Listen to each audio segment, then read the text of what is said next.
Hello दोस्तों, स्वागत है आपका हमारे इस YouTube चैनल पर। मैं उम्मीद करता हूं कि आप सभी स्वस्थ हैं, मस्त हैं और मन लगाकर अपनी पढ़ाई कर रहे हैं। तो ये वीडियो है एक बहुत बड़ी खुशखबरी के साथ। जिस चीज़ की हम तैयारी कर रहे हैं या हम आपको जो है कुछ चीज़ें बता रहे हैं, उन सब चीज़ों को ध्यान में रखते हुए एक बहुत ही बड़ी खुशखबरी के रूप में एक नोटिफिकेशन आ गया है। इस पर पहले भी मैंने एक वीडियो बनाई थी कि नोटिफिकेशन जो है आ गया है। जो आपकी जीडी की वैकेंसी आनी थी वो आ गई हैं, आपका जो है नोटिफिकेशन आ गया है। अब आप फॉर्म भर सकते हैं। जो वैकेंसी 27 तारीख में आनी थी, जिससे रिलेटेड मैंने वीडियो एक डाली भी थी कि उस नोटिफिकेशन को थोड़ा सा आगे बढ़ा दिया है, 6 से 7 दिन थोड़ा सा आगे बढ़ा दिया था। तो वो फाइनली आज से जो है आपके एग्ज़ाम ओपन हो गए हैं। आप जो है आप भर सकते हैं। और देखिए वैकेंसी भी ठीक ठाक है, मतलब बहुत तगड़ी वैकेंसी है। इतना मतलब हर साल ऐसा रहता है। देखिए एसएससी जीडी की जो वैकेंसी आती हैं वो टाइमली बढ़ती भी रहती हैं, उनमें कुछ बढ़ा भी देते हैं। पर फिलहाल अभी आपको जो दिख रही है ये 39,481 वैकेंसी अभी फ़िलहाल ये हैं, ठीक है। और ये छोटी मोटी वैकेंसी नहीं है, बहुत तगड़ी वैकेंसी है। अगर आप तैयारी कर रहे हैं तो आपको पता है कि इतनी वैकेंसी आना बहुत बड़ी बात है, ठीक है।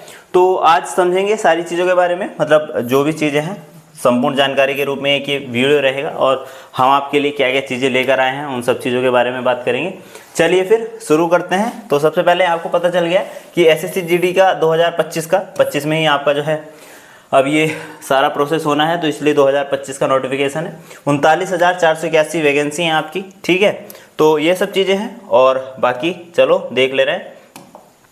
देखो अगर हम थोड़ा सा बात कर लें सबसे पहले कि एग्ज़ाम डेट और ये आपका जो है फॉर्म भरे जाने वाली कौन सी तारीख है, तो आप ध्यान से देखें।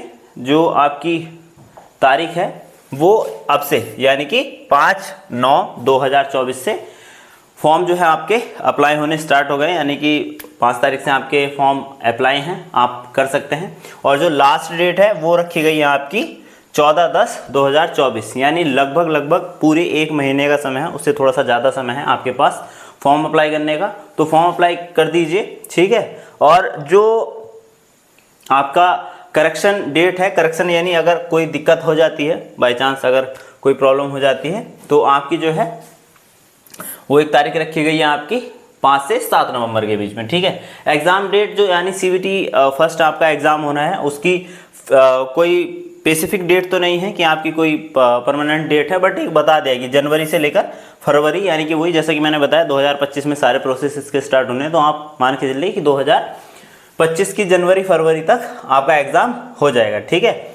और क्या चीज़ है, अगर आपको देखना है फीस वगैरह, तो वही फीस जो कि आपकी होती है एसएससी में इतनी ही रखी जाती है। आपकी जर्नल, ओबीसी और ईडब्ल्यूएस के लिए 100 रुपये है, बाकी एससी एसटी के लिए 0 है, और फीमेल के लिए चाहे वो किसी भी कैटेगरी की है उन सभी के लिए फीस 0 रखी गई है, ठीक है। अगर हम एज की बात कर रहे हैं, इसमें एज ही अगर मिनिमम एज की बात कर रहे हैं तो 18 वर्ष और मैक्सिमम की बात कर रहे हैं तो 23 वर्ष। एससी एसटी के लिए आपको पता है कि आपकी जो है एससी एसटी के लिए थोड़ी सी एज में छूट दी जाती है, तो यहाँ पर आप +5 साल जोड़ के चलिए, और ओबीसी के लिए +3 साल जोड़ के चलिए, है ना। तो ये बेसिक सी जानकारी है एज की, आपको पता ही है। बाकी जो आप ये ध्यान रखना, डेट इंपॉर्टेंट डेट्स हैं आपकी, ये ज़रूर याद रखना कि आपकी जो है जनवरी में एग्ज़ाम होगा। तो भैया अगर आप तैयारी कर रहे थे या सोच रहे थे कि जीडी की कब वैकेंसी आ गई हैं और कब आप तैयारी में लगेंगे, तो तैयारी लग जाइए, तैयारी करने लगी। देखिए मैं बता दूं आपको थोड़ा सा, हम इस चैनल पर आपको जो है जीएस की फॉर्म में काफ़ी सारी चीज़ें प्रोवाइड करवा भी रहे हैं। आपकी जो है वर्ल्ड ज्योग्राफी ऑलमोस्ट ख़त्म ही हो गई है उसमें, ठीक है, सब चीज़ें आपको बता दी हैं। हिस्ट्री आपकी क्लासेस चल रही हैं, हिस्ट्री की आदित्य सर आपकी क्लास ले रहे हैं हिस्ट्री की, और पॉलिटी आपकी जो है स्टार्ट हो गई है, वो सब चीज़ें आपकी चल रही है। बाकी बहुत जल्द मैथ और रीजनिंग भी आपका बहुत जल्द स्टार्ट होने वाला है ना, क्योंकि जनवरी में और फरवरी के ज़्यादा समय बचे नहीं हैं, तो इसीलिए आपका मैथ और रीजनिंग भी बहुत जल्दी आपके जो टीचर हैं वो बहुत जल्द लेंगे, ठीक। और ये जितना भी कोर्स है आपको फ्री ऑफ कॉस्ट मिल रहा है। तो आपके जितने भी साथी हैं जो एसएससी जीडी की तैयारी कर रहे हैं और फ्री ऑफ कॉस्ट को देख रहे हैं, तो बिल्कुल, और इक्वालिटी है और सभी चीज़ें हैं। तो आप ज़्यादा से ज़्यादा लोगों में शेयर कीजिए जो मतलब एसएससी जीडी की तैयारी कर रहे हैं, सब तक ये चीज़ें पहुँचे, ठीक है। चलिए थोड़ी और आगे चीज़ों को समझ ले रहे हैं। अगर हम बात कर रहे हैं कि पोस्ट की और कौन कौन सी चीज़ों में अगर पोस्ट आई हैं, तो सबसे पहली चीज़, अब ये पीछे भी हम पढ़ के आए हैं कि लगभग 39,481 पोस्ट हैं, और जो एलिजिबिलिटी है आपकी वो 10th पास आउट है ना। अगर आपने 10th कर रखा है तो आप SSC GD का भर सकते हैं। सबसे ज़्यादा अगर वैकेंसी की बात करते हैं तो वो है आपकी BSF की, यानी कि बॉर्डर सिक्योरिटी फोर्स के रूप में आपकी BSF की जो है वो 15,654 पोस्ट हैं, जो सबसे ज़्यादा हैं।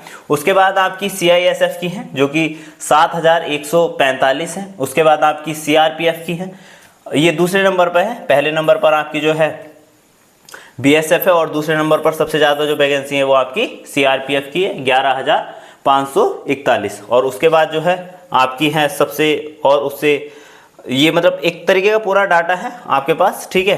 फिर SSB के हैं आपके पास 819। उसके बाद आपकी जो है ITBP की हैं 3017, और उसके बाद आपकी AR यानी कि असम राइफल्स की हैं 1248। उसके बाद आपकी SSF की हैं, और उसके बाद NCB की हैं 22 पोस्ट। ये टोटल पोस्ट हैं आपकी, जो जितनी भी आपकी ये 39,481 पोस्ट में थी, इन सभी को जो है और थोड़ा सा क्लासीफाई करके दिखाया है कि किस किस तरीके की वैकेंसी है। अगर हम बात करें कि भाई कैटेगरी वाइज वैकेंसी किस तरीके से दी गई है, तो ये कैटेगरी वाइज एक डाटा रखा गया है। जैसे आप सबसे पहले BSF को देख लीजिए, तो जो जर्नल के लिए है उसमें जो है ये पूरा एक डाटा है। आप जाइए, मतलब आपको वैसे तो अगर आपको यहाँ से देखना है तो यहाँ पर अभी आप वीडियो को पोस्ट करें और ये देख सकते हैं, कोई प्रॉब्लम नहीं है। बट अगर आपको और अच्छे से देखना है तो आप जैसे कि सारी वैकेंसी आप देखते हैं सरकारी साइट पे चले जाइए और वहाँ पर एक बार देख लीजिए, ये सब चीज़ें वहाँ आपको मिल जाएंगी, है ना। तो ये सारी कैटेगरी वाइज है, SC में या ST में कितनी है, और जैसे आपकी ये मेल की हैं वो फीमेल की हैं, है ना। ये सब चीज़ें आप देख लीजिए।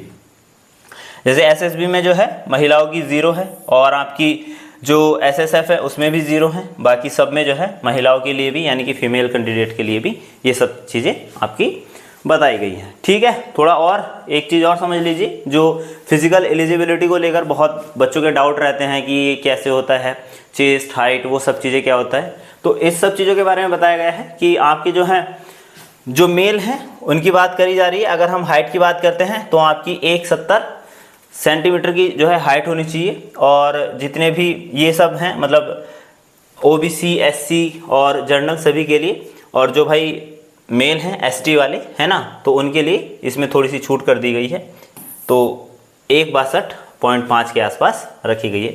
चेस्ट की अगर बात करें तो 80-85 का मतलब ऐसे होता है कि 80 आपकी नॉर्मल हो, 5 का फुलाव आते हैं, वो आप जिस तरीके से मतलब फुलाव आते हैं उसके बारे में बात करी जा रही है कि मतलब 80 तो आपकी नॉर्मल होनी चाहिए, और 85 जो है आपकी वो फुलाव के साथ होनी चाहिए।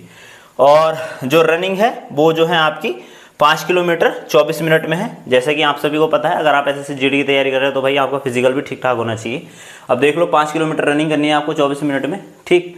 तो मतलब ये भी नहीं है कि बहुत तगड़ा है, बट मतलब ऐसा है कि बहुत सारे बच्चे बिल्कुल भाग ही नहीं पाते, तो उनके लिए है कि भाई तैयारी में लगे रहें। इतना नहीं है, 5 किलोमीटर है 24 मिनट में आराम से कर लेते हैं, इतना ये बहुत बड़ी डील नहीं है कि हाँ होगा या नहीं होगा। इसी तरीके से जो है आपका ये ST के लिए है कि 76-80 होना चाहिए, और फीमेल के लिए 157 की आपकी हाइट होनी चाहिए जो कि नॉर्मली रहती है, और जो ST हैं उनके लिए 150 की हाइट रहनी चाहिए। ये सब चीज़ें हो गई आपकी। और रनिंग देख लीजिए, इसमें जो रनिंग है वो तकरीबन 1.6 किलोमीटर यानी 1.5 किलोमीटर के आसपास की रनिंग है, जो कि आपको 8 मिनट 8.5 मिनट में कवर अप करनी पड़ेगी, है ना। तो ये वो बात होगी जो नॉर्मली आपको सब चीज़ें मतलब ये नोटिफिकेशन में आपको सब चीज़ें मिल जाएंगी। बाकी जैसा मैंने बताया कि हाँ आपकी जो है तैयारी को बेहतर बनाने के लिए हमारी इस चैनल पर बहुत सारी चीज़ें चल रही हैं। जैसे GS के पोर्शन काफ़ी तरीके से अच्छे तरीके से चल रहे हैं। बाकी आपका मैथ और रीजनिंग बहुत जल्द स्टार्ट होने वाला है। हिंदी और इंग्लिश वगैरह सब चीज़ें कवर अप होंगी। फिलहाल आप जो है SSC GD की तैयारी कर रहे हैं तो इन सब सब्जेक्टों को पढ़ते रहिए, अच्छे से नोट्स बनाइए, सब चीज़ें चल ही रही हैं। अब फ्री ऑफ कॉस्ट होने का मतलब ये नहीं है कि आप ठीक है चलो देख लिया, इस तरीके से नहीं। आप थोड़ा डिसिप्लिन हो जाए, चीज़ों को समझें, क्योंकि अब ज़्यादा समय है नहीं है। डिसिप्लिन रहोगे तो ज़्यादा अच्छे से चीज़ें कर पाओगे। चलिए ठीक है, फिर मिलते हैं हम जो है अपनी अगली वीडियो में। तब तक के लिए आप पढ़ते रहिए, मस्त रहिए, और वीडियो को लाइक कीजिए, कमेंट कीजिए, शेयर कीजिए। तब तक के लिए जय।